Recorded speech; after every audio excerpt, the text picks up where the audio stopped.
I think you took 10 minutes to describe how getting or seeing change in DC is like watching molasses roll down a hill on a cold winter's day.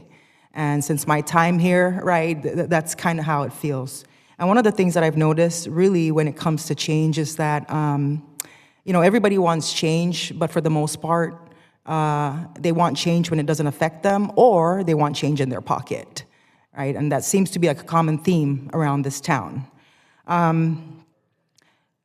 We have been having multiple hearings over different programs to include the DIGB rollout, for example, modernization rollout, for example. And one thing, has been very apparent is that it's very difficult to get folks from the VA to be able to say who is accountable, who is responsible.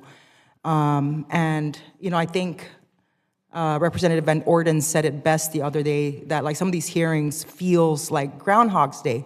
But I think that the reorganization chart, right, or I'm sorry, the old organizational chart speaks to that. Is, the line of business is very, it's not clear. And so I'm very glad that something is being done about that so that we can actually hold somebody responsible and accountable for some of these mishaps, right? Because right now, it's not clear who's in charge based on the organizational chart.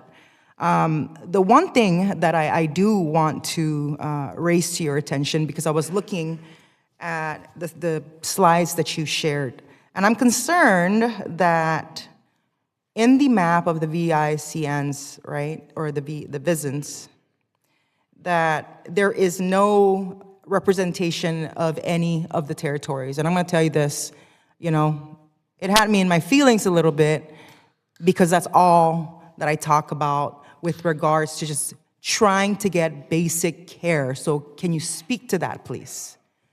I'll speak to the one who's over it and been working it to get the area that you're talking about done, and John can address that for you. So are you referring to COFA, just so or are you talking territories in general? So there's COFA, right? Right. They're not U.S. citizens. Right. There are people who live in the territories, like the people of the Northern Mariana Islands, who have one of the highest per capita enlistment rates in any territory, or any state, who get no care, right? We don't have a CBOC, and now we are going from a map that used to actually identify the Marianas as part of this vision, but now we're just focused on the continental United States. And that kind of upsets me, right? Because it feels like we're going backwards. Yeah. We're not, we do. It is still there. Greg? All the American territories are aligned exactly how they are in current state. That map is reflective of what is going to be the biggest change, which is the overall vision boundaries within the continental United States. The care for those veterans that you're talking about is remaining unchanged, and associated oversight is still with Southern California as it is current day. Okay. And the Caribbean is still with what's current day Vision 8, state of Florida. So I want to ask that in terms of the reorganization, what data was analyzed when making the determination to consolidate from 18 visions into 5? I mean, I ask this question because we are having challenges with access to basic care, right? And I want to make sure that when we do this reorganization that they are not further shortchanged. Yes, I completely agree. So this is a fundamental shift in the way which we currently do things in the VA at the VISN level. The VISN directors and the VISN teams currently have to participate in national level business functions.